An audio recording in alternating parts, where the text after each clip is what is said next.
इसमें ज़्यादातर F0 का जो FO या F0 का जो एरर आता है तो इसमें फॉल्ट आउटपुट नहीं आता है।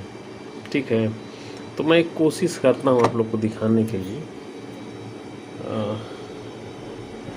अभी काम कुछ ज़्यादा है, इसके लिए मैं नहीं बता पाऊँगा, तो बस समझिए आप।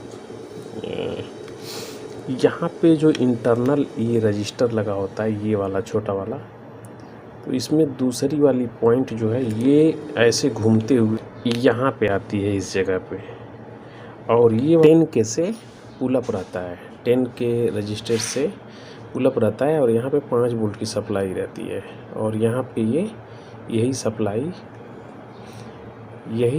ये 10K की जो रहती है ये वाली, यही सप्लाई फिर वापस माइक्रो कंट्रोलर को आएगी, और यही वाली सप्लाई आपको वोल्टेज पे जाती है। तो अगर कुछ प्रॉब्लम होता है तो वहाँ से ड्रॉप हो जाता है और ये सप्लाई ख़त्म हो जाती है, तो ये माइक्रो कंट्रोलर डिस्प्ले में एरर दिखाता है। तो यहाँ पे देखिए मैं दिखा रहा हूँ, तो ये मैंने ग्राउंड लगा लिया इसका, और यहाँ पे जो ये रजिस्टर है यहाँ पे इस तरफ भी यही सप्लाई होनी चाहिए, यानी कुछ वोल्टेज होना चाहिए था जो कि 3 वोल्ट से ऊपर या 4 वोल्ट 5 वोल्ट होना चाहिए। और रजिस्टर ये 10K की रजिस्टर है, इस तरफ जो है ये पुल अप की गई है 5 वोल्ट से, तो यहाँ पे देखिए 5 वोल्ट है, ठीक है, और यहाँ पे 0.2। अब इसको जो है कुछ स्क्रीन में भी दिखा देता हूँ। तो यहाँ पे जो IPM का इस्तेमाल किया गया है वो ये वाला IPM है। तो यहाँ पे आप देख लीजिए, ये IPM जहाँ भी रहेगा, और इसकी जो फॉल्ट आउटपुट की जो पिन है वो यहाँ पे आप देख रहे हैं ये वाली, तो इसी पिन को यहाँ पे है, और आगे जो है 100 ओम की जो रेजिस्टेंस लगी है वो यही वाली रेजिस्टेंस है।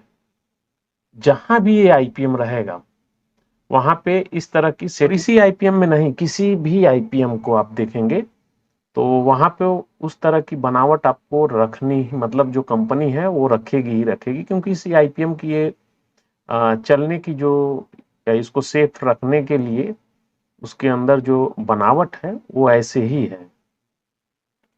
तो चलिए मैं दिखा देता हूँ, इसमें दिया रहता है, आप लोग अगर देखेंगे ना तो बहुत कुछ समझ में आ जाता है।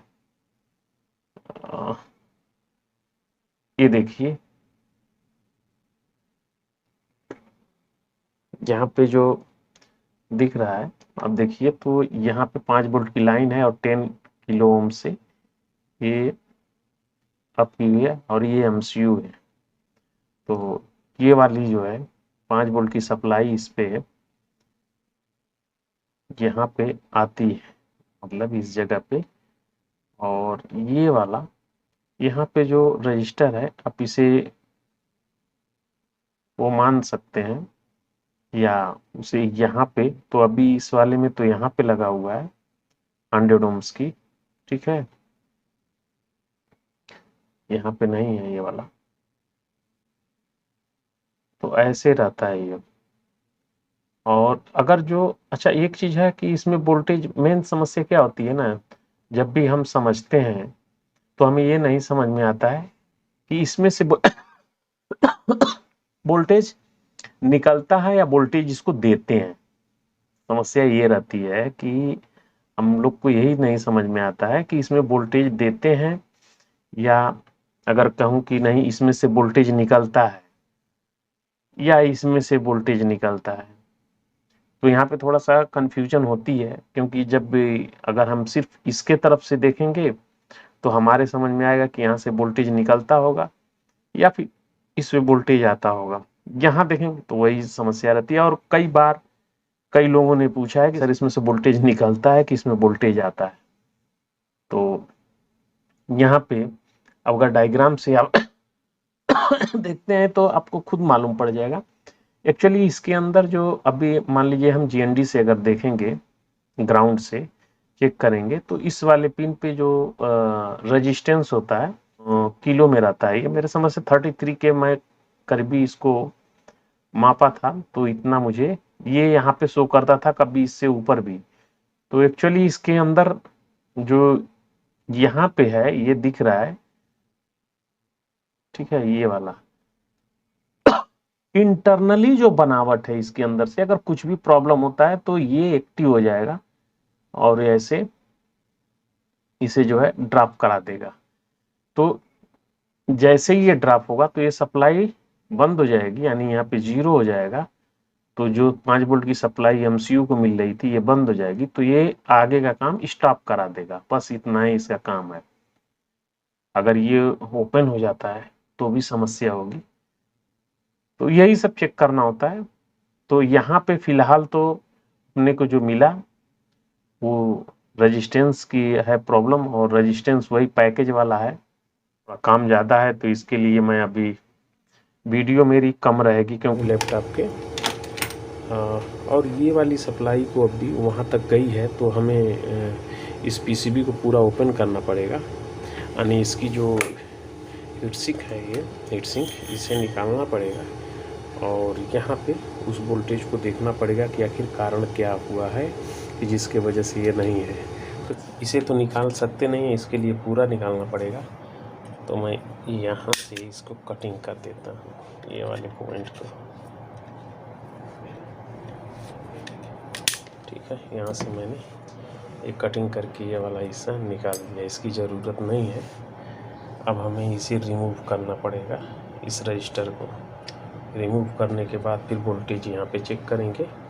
ये पैकेज रजिस्टर है ये, तो इसे ओपन करेंगे।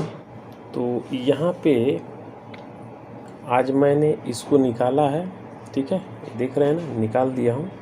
इसको अच्छे से धुलाई किया यानी थिनर को इस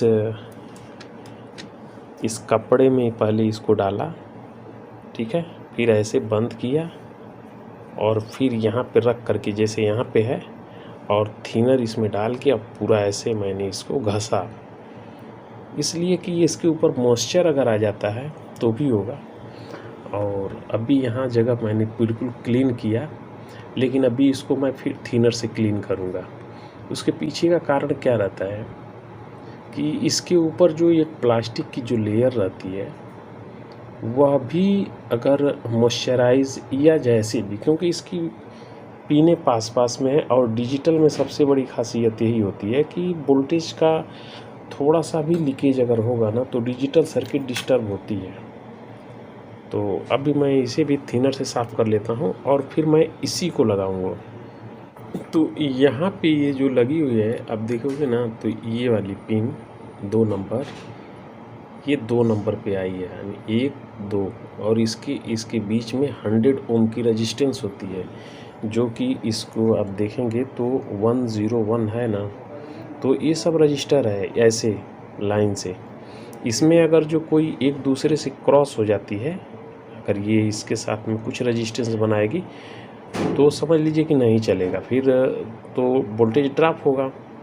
तो इसमें कैसा है कि इससे पहले आप चेक कर सकते हैं यहाँ पे और यहाँ पे रख के ऐसे आमने सामने आप चेक कर सकते हैं। इस पर चेक करेंगे तो इस पर किसी पे कंटिन्यूटी नहीं आनी चाहिए, कोई रेजिस्टेंस नहीं आना चाहिए, एक दूसरे से किसी पे रेजिस्टेंस नहीं आना चाहिए, सिर्फ उसके संबंधित पिन ये है तो इसके सामने वाली पे आना चाहिए, और वो भी 100 ओम्स यानी 100 ओम्स की रेजिस्टेंस शो करना चाहिए, के में नहीं।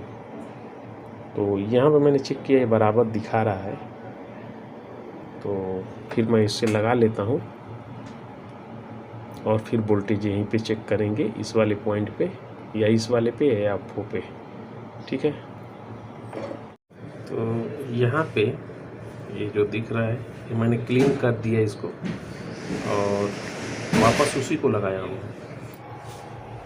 तो यहाँ पे वोल्टेज एक बार देख लेते हैं। मैंने ये पावर लगा दिया और ग्राउंड यहाँ पे है, तो वही रजिस्टर पे मैं वापस चेक कर लेता हूँ। एक तरफ जो वोल्टेज नहीं बन रहे थे, तो अब देख लेते हैं कि वो वोल्टेज अभी कितना बन रहे हैं। तो यहाँ पे 4.9 वोल्ट बन गए और दूसरे तरफ भी 4.9 वोल्ट। यहाँ पे जो 2 नंबर पिन पे आती है सप्लाई, यहाँ भी देखेंगे तो यहाँ भी 4.9 वोल्ट है, यानी एफओ वोल्टेज क्लियर हो गया। अब इस आईपीएम को चलना चाहिए, सर्किट को चलना चाहिए। तो अब इसे लगाते हैं और फिर चेक करते हैं। तो यहाँ पे सारा कनेक्शन चालू करके और ये चालू कर दिया, इसे भी परफेक्ट हो गए। वैसे तो अगर नहीं तो P0 का एरर, जब वोल्टेज नहीं आएगा। तो ऐसे ही है, कुछ है नहीं, काम ज़्यादा है थोड़ा। मैं अभी वीडियो मेरी थोड़ी स्लो रहेगी।